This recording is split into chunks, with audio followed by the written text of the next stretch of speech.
Hello बच्चों, कैसे हैं आप सब। Welcome to the Omkar online classes. I hope इस कोविड के सिचुएशन में आप सब अच्छे होंगे। ठीक है, तो चलिए आज ओमकार क्लासेस में शुभम सर आपके साथ आए हैं पार्टनरशिप फंडामेंटल्स को स्टार्ट। ठीक है, तो घर बैठे अब आप बैठ के पढ़ेंगे हम सब साथ। चलिए स्टार्ट करते हैं पार्टनरशिप फंडामेंटल्स। तो पार्टनरशिप फंडामेंटल्स पढ़ने से पहले ये आपका अकाउंट्स का चैप्टर है। अकाउंट्स में पूरी पार्टनरशिप की अकाउंटिंग करनी है। ठीक है, पार्टनरशिप की क्या करनी है, पूरी अकाउंटिंग सीखनी है। वो पार्टनर्स कैसे आए, पूरा पूरा बेटा एक बुक आपका पढ़ने पूरा पार्टनरशिप के ही ऊपर है। ठीक है, तो पहला चैप्टर फंडामेंटल्स है, तो यहां से लोग स्टार्ट। तो क्लास 11 में भी हम लोग ने पढ़ा है पार्टनरशिप के बारे में थोड़ा बहुत। हाँ, तो सीखो आज हम अकाउंट्स में स्टार्ट। तो partnership under section 4 of the partnership act 1932। अब ये एक्ट कैसे आया ये भी मैं बताऊंगा अभी वेट करके। हाँ, पार्टनरशिप को डिफाइन कौन करता है? पार्टनरशिप को डिफाइन किया गया under section 4 of the partnership act 1932। हमारे कंट्री में 1932 में पार्टनरशिप एक्ट आया जिसमें बताया गया पार्टनरशिप इज अ रिलेशन। क्या? Partnership is a relation between persons के बीच में क्या होता है? रिलेशंस होता है। ठीक है, who have agreed to share the profit of a business carried on by all or any of them acting for all। मतलब कोई एक काम करे और सबको भी प्रॉफिट मिले, सारे लोग काम करके प्रॉफिट कमाए। तो पार्टनरशिप वो बिजनेस है जहां पर दो या दो से ज्यादा लोग एक साथ आते हैं, उनकी रिलेशनशिप बताते हैं, जहां पे वो दो लोग एक साथ आके बिजनेस करते हैं और प्रॉफिट एंड लॉसेस को शेयर करते हैं। क्लियर? तो ये था under section 4 of the partnership act 1932। ठीक, अब आगे बात करते हैं फीचर्स क्या है। फीचर्स क्या है ये पार्टनरशिप बेटा ये देखो डेफिनेशन के अंदर ये सब। तो फीचर्स क्या होते हैं? फीचर्स सबसे पहला पार्टनरशिप में दो या दो से ज्यादा पार्टनर होंगे। अच्छा, पार्टनरशिप जो बता दिया सर, ये पार्टनरशिप जैसे दो अपने का 2% पर्सन क्या है? जो पर्सन के बीच में एग्रीमेंट हो उसको बोलते हैं पार्टनर्स। पर्सन को क्या बोलते हैं? पार्टनर्स। ठीक है, तो टू और more partners are engage in a partnership. तो सर 2 तो यानी मिनिमम हो गया, मिनिमम नंबर ऑफ पार्टनर्स 2। हां सर, 2 मिनिमम नंबर 2 हो गया। सर मैक्सिमम कितने हो सकते हैं? तो मैक्सिमम नंबर पढ़ने के लिए हम लोग इसको पढ़ेंगे सेक्शन 464 ऑफ कंपनीज एक्ट 2013 की गाइडलाइंस पढ़ेंगे। उसमें हमको पता चलेगा, ये सेक्शन को पढ़ेंगे। इस सेक्शन में बताया गया है कि मैक्सिमम नंबर ऑफ पार्टनर्स कितने होंगे पार्टनरशिप फॉर्म में आपके। ठीक है, तो सेक्शन 464 ऑफ कंपनीज एक्ट 2016 कहता है, तो सेंट्रल गवर्नमेंट क्या कहता है? The central government is empowered to prescribe maximum number of partners in a partnership firm। कह रहा है कंपनीज एक्ट 2013 कहता है, कंपनीज एक्ट 2013 क्या कह रहा है? ये हम empower करते हैं, we empower the central government to prescribe the maximum number of partners in a partnership firm, but it cannot be more than 100। but the number of partners cannot be more than 100। 100 से ज्यादा नहीं होनी चाहिए। तो अब central government आ गई, central government ने prescribe किया the maximum number of partner in partnership firm should be 50। अब इसका मतलब जो ये मैक्सिमम नंबर ऑफ पार्टनर होंगे पार्टनरशिप फर्म के अंदर, ये कितने हो जाएंगे? 50 हो जाएंगे। आएगा समझ में? ये किसने कहा किया है? इस सेंट्रल गवर्नमेंट ने कहा है। क्लियर? क्यों कहा है? क्योंकि इसको इंपावर किया गया था अंडर कंपनीज एक्ट 2013 ने इसको इंपावर किया, ये डिसाइड होगा। क्लियर हो रहा है? आगे बढ़ते और क्या है? Next is agreement. Partnership is an agreement, है ना? तो एग्रीमेंट सारी चीजें लिखी होती है क्लॉजेस में से।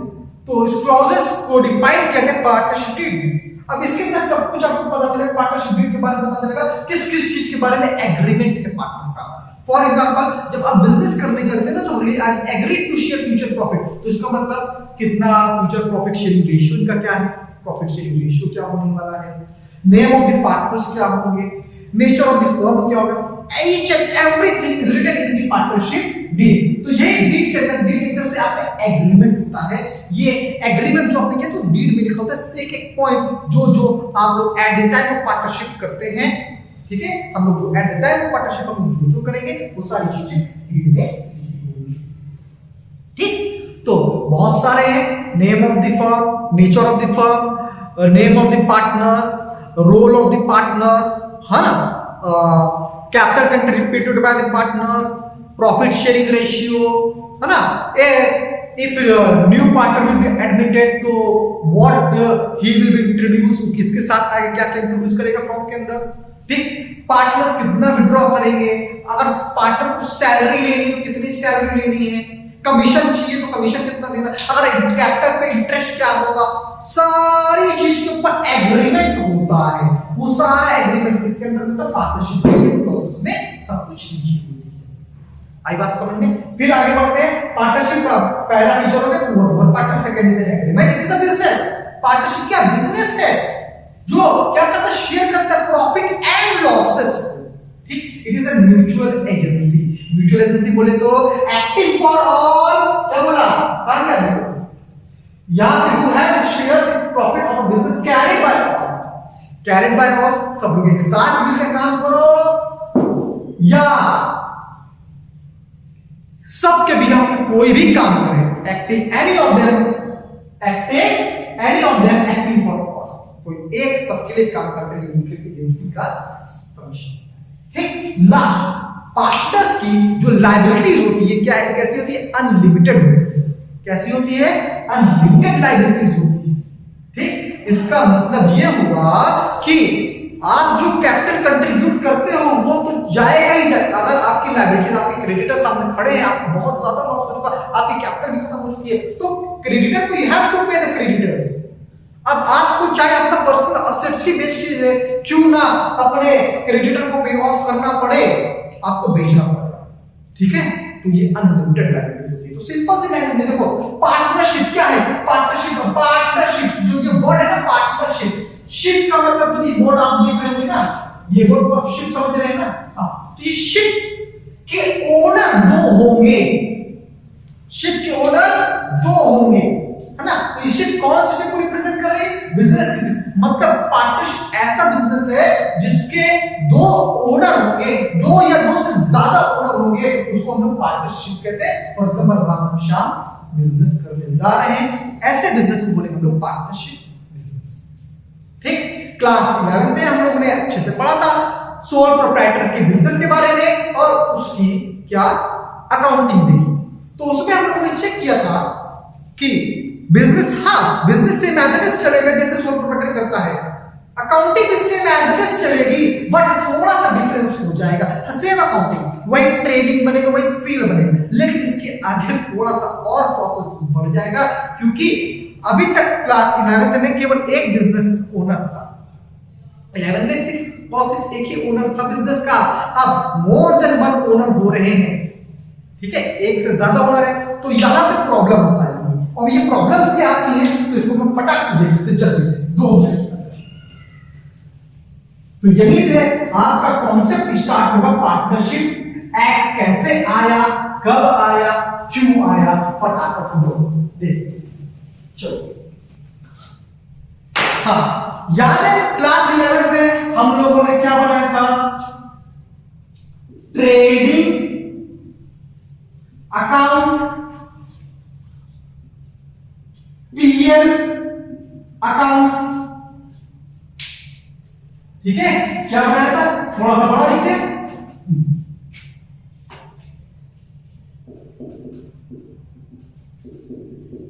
ट्रेडिंग अकाउंट हमने बनाया था डेबिट क्रेडिट, और पीएल बोले तो प्रॉफिट एंड लॉस अकाउंट, है ना, हाँ सब बनाया जी। यहां पे भी सेम है, बिजनेस चलेगा, सेम एनालिटिक्स चल रहा है, वही चीज होंगी। तो बेटा ध्यान देना, ट्रेडिंग पे याद होगा हम लोग बहुत सी चीजें लिखते थे, जैसे for example to opening stock, to net purchase, बहुत सारे आइटम्स हैं, ठीक है, अभी 11 नहीं पढ़ रहे हैं, सिर्फ समझा रहे हैं। परचेज टू वेजेस एक्सेट्रा,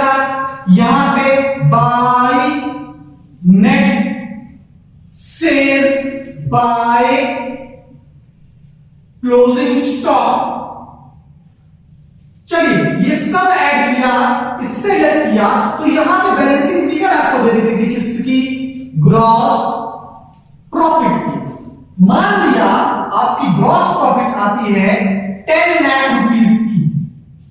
हाँ, अब ये 10 लाख की ग्रॉस प्रॉफिट आप क्या करते थे? By gross profit brought down. 10 lakh rupees का आपने ग्रॉस प्रॉफिट को ब्रॉट डाउन कर लिया। इससे ये तो इनडायरेक्ट यहां ट्रेडिंग के अंदर आप रिकॉर्ड करते थे डायरेक्ट इनकम और एक्सपेंसेस को, और पीएल के अंदर इनडायरेक्ट इनकम एंड एक्सपेंसेस की ट्रीटमेंट होती है ना। तो पहले हमने क्या ले आया? ब्रॉट डाउन किया ये ग्रॉस प्रॉफिट, ठीक है। अब इसमें से हमारे जो इनडायरेक्ट एक्सपेंसेस हैं, जैसे rent, salary, commission, sir office expenses, ठीक है, ठीक, और सेलिंग डिस्ट्रीब्यूशन, इस तरह के मिसलेनियस डिस्ट्रीब्यूशन एक्सपेंसेस, सब ये सारे एक्सपेंसेस हमने लिख लिए। और हम आपको शायद कुछ इनकम भी होगी, रेंट रिसीव आपने कुछ किया होगा, हाँ, बाय कमीशन रिसीव किया होगा, या इंटरेस्ट रिसीव किया होगा, ये सारी चीजें आपने रिसीव किया होगा। तो क्रेडिट से क्रेडिट यानी इनकम से अभी आपको ये क्या है, जो ये आपके एक्सपेंडिचर को लेस करने के बाद फाइनली आपका आता था नेट प्रॉफिट आता था। मान लिया ये नेट प्रॉफिट आया 8 लाख रुपए का, ठीक है। तो यानी 2 लाख सबको जोड़ने के बाद 2 लाख से ज्यादा के खर्चे होने के बाद 8 लाख की आपकी प्रॉफिट अब बची। अब ये 8 लाख अगर सोल प्रोप्राइटर बिजनेस होता, अगर अकेला बंदा होता, तो ये प्रॉफिट उठाता, पॉकेट में डालता, चला जाता घर को, है ना, तो वो चला जाता अपने घर को। बट अब देखो क्या होगा, अब तो घर तो जाएगा नहीं, अब अकेला तो है नहीं। अब ये जो 8 लाख रुपए की जो ये नेट प्रॉफिट थी किसकी? 8 लाख रुपए की। अब यहां पे 2 ओनर है, एक है राम और दूसरा है श्याम, ठीक, एक है राम और दूसरा है श्याम। इन दोनों की प्रॉफिट देख के आंखें बड़ी होगी, अरे 8 लाख रुपए की प्रॉफिट, ठीक। तो अब ये प्रॉफिट देखने के बाद अभी दोनों ने कहा, राम ने कहा मैंने कैपिटल ज्यादा इंट्रोड्यूस किया था, मैंने ज्यादा कैपिटल इंट्रोड्यूस किया था, तो मुझे क्या चाहिए? Interest on capital. मुझे भी मिलेगा, तुमको भी मिलेगा, हमको इंटरेस्ट ऑन कैपिटल इसमें से चाहिए। चलो ठीक है। फिर ये कहता है क्योंकि मैंने कैपिटल ज्यादा लगाया था, तो मुझे प्रॉफिट भी ज्यादा चाहिए। अब शब्द कैसे प्रॉफिट ज्यादा? पहले क्या एग्रीमेंट किए थे क्या? ठीक है, क्या क्या पहले आपने कोई एग्रीमेंट किया था क्या? ठीक, उसके बाद ये अब शाम में अच्छा ऐसी बात है, तुमने कैपिटल ज्यादा लगाया, हमने क्या किया, हमको मिलनी चाहिए सैलरी मिलनी चाहिए, क्योंकि मैंने एज अ एक्टिव पार्टनर उस फर्म के अंदर काम किया है, एक्टिव पार्टनर काम किया है। और उसके साथ साथ जितनी भी सेलिंग हुई है, उस सेलिंग के ऊपर मेरा बहुत बड़ा रोल है, मेरी वजह से सेल इंक्रीज हुई, उससे मुझे कमीशन चाहिए। अब देखो लड़ाई चालू है ना, तो क्या क्रिएट हो गई? कंफ्लिक्ट क्रिएट हो गई। ये नेट प्रॉफिट को देख के अमंग द पार्टनर्स, तो ये लोग चले गए कोर्ट में। तो उसकी ये कहानी थी बेटा 1930s, ठीक है, 1930s की कहानी, आज से 90 साल हो रहे हैं, ठीक। तो उसके बाद ये सारी चीजों को कोर्ट्स ने सुना और उसने डिसाइड किया कि अब इंडिया के अंदर भी क्या होना चाहिए, इंडियन पार्टनरशिप एक्ट उन्होंने बनाया। कब बनाया? 1932। अब ये एक्ट को बनाने के बाद, सबसे पहले जो ये कॉन्फ्लिक्ट अमंग द पार्टनर्स है, इसको क्या किया गया? सॉल्व किया गया। तो अब कौन इंडियन पार्टनरशिप एक्ट 1932 कहता है, जो जिस जिस चीज के बारे में लड़ाई थी, तो लड़ाई किसके ऊपर थी बेटा? लड़ाई थी नंबर 1 सैलरी टू पार्टनर।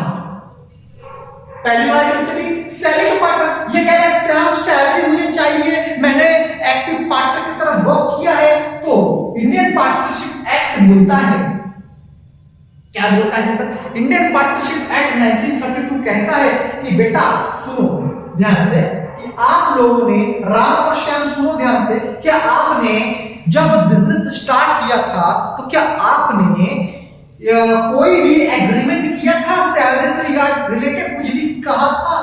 तो उन्होंने कहा नहीं किया था। तो अब पार्टनरशिप एक्ट बोलता है, तो किस बात की सैलरी की आप डिमांड कर रहे हो? जब आपने कोई एग्रीमेंट किया है तो क्यों सैलरी की बात आ गई बीच में? तो इसका मतलब नो सैलरी अलाउड, कोई सैलरी नहीं दोगे, कोई भी नहीं देगा। ठीक। दूसरी लड़ाई थी किसके ऊपर?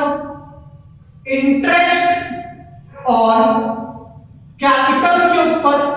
फिर से पार्टनरशिप एक्ट पूछता है, राम और श्याम क्या आपने कोई भी एग्रीमेंट किया था क्या इंटरेस्ट ऑन कैपिटल से रिलेटेड? कहता है अगर किए होते तो क्या हम तुम्हारे पास आते क्या? तो नहीं किए थे, तो अब क्यों मांग रहे हो? तो इसका मतलब नो आईओसी अलाउड, कोई इंटरेस्ट ऑन कैपिटल अलाउड नहीं किया जाएगा। ठीक। फिर लड़ाई थी किसके ऊपर?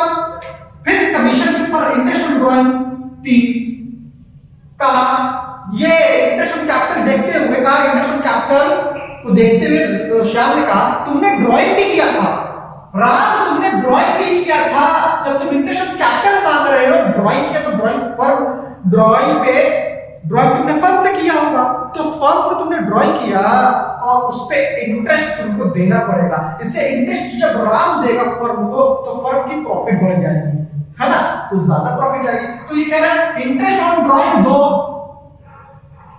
श्याम कह रहा है इंटरेस्ट ऑन ड्राइंग दो।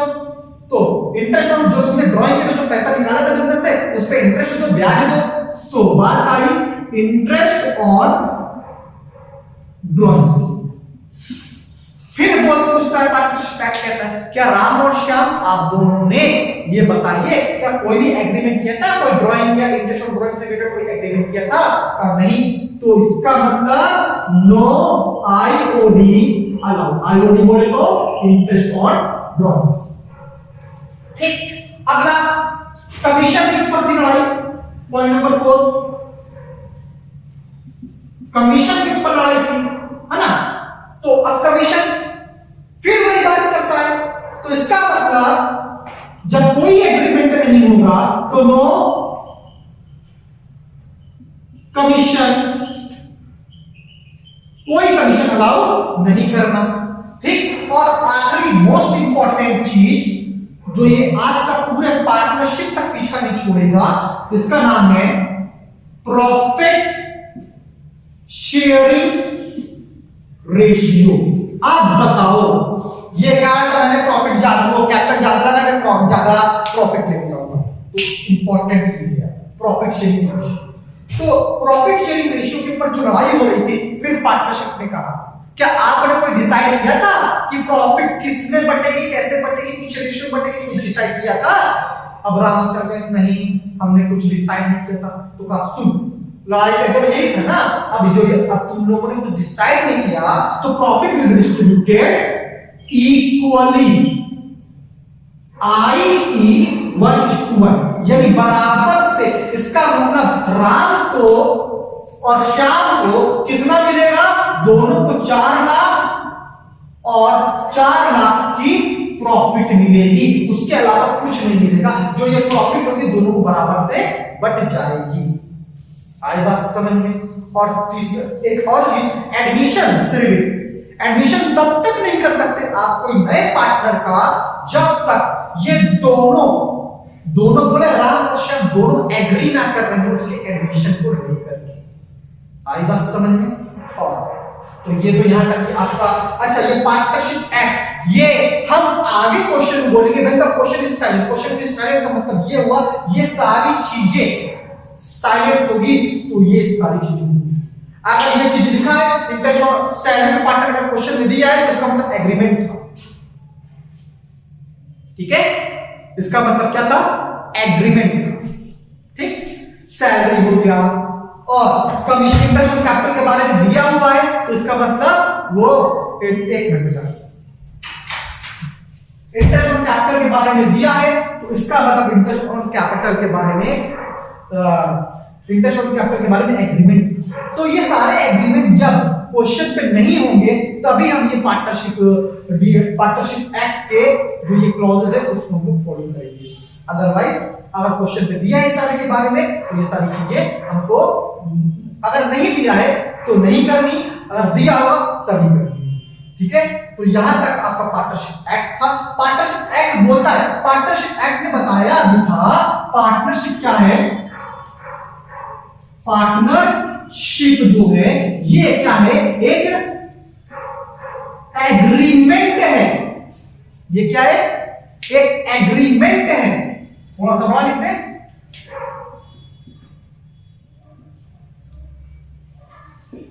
ये एग्रीमेंट आपका ओरल भी हो सकता है या रिटन भी हो सकता है। ठीक, ये बात है 1930s की, क्योंकि ये देखो नाम क्या, इंडियन पार्टनरशिप एक्ट। तो इंडियन की यहां पे एक फीचर है ना। इंडियंस का उस समय 1930s के टाइम पर इंडियंस के अंदर एक बहुत बड़ा फीचर हुआ करता था, बोलते थे प्राण चली जाए मतलब जान चली जाए लेकिन हमने जो बोला है वो गलत ना हो, तो इसका मतलब ओरल वहां से आया है। ठीक है, तो उस टाइम पर अगर ओरल भी एग्रीमेंट होता था तो उसकी वैलिडिटी होती थी। तो ओरल एग्रीमेंट, पार्टनरशिप एक्ट का ओरल भी एग्रीमेंट कर सकते हो और रिटन भी कर सकते हो। बट आज जो करंट सिनेरियो चल रहा है वहां पे बात तो भूल जाइए, सब बात बड़ा ना भैया, सबसे बड़ा रुपया वाला सिस्टम आ चुका है। तो इसका मतलब आज बात की कोई वैल्यू नहीं, बात की कोई वैल्यू नहीं। तो इसका मतलब अगर आज करंट अकाउंट की बात करेंगे तो ओरल एग्रीमेंट को लोग फॉलो नहीं करेंगे, किसको फॉलो करेंगे? रिटन को फॉलो करेंगे। आई बात समझ में? क्लियर? सर ओरल क्यों नहीं कर सकते? क्योंकि ओरल पैसा, आज के टाइम पे पैसा सबसे बड़ा है। जो एग्रीमेंट आप ओरल भी कर रहे होगे तो यानी 4 लोगों को साथ में लेके कर रहे होगे, 4 लोगों को, है ना। तो 4 लोगों को जब साथ में लेके जब आपने कोई एग्रीमेंट किया है तो हो सकता है पॉसिबिलिटी, जब कोर्ट में गए एग्रीमेंट के बारे में बताने के लिए तो हो सकता है पॉसिबिलिटी हो सकती है राम ने उन सबको खरीद लिया हो। अब राम के फेवर में क्या हो जाएगा? आ जाएगा। तो रिटन क्या रहेगा? रिटन में तो प्रूफ रहेगा ना, सबका साइन रहेगा। तो इसलिए ओरल जो होगा, ओरल को आज की डेट में वैलिडिटी नहीं है। Thank you, have a nice day.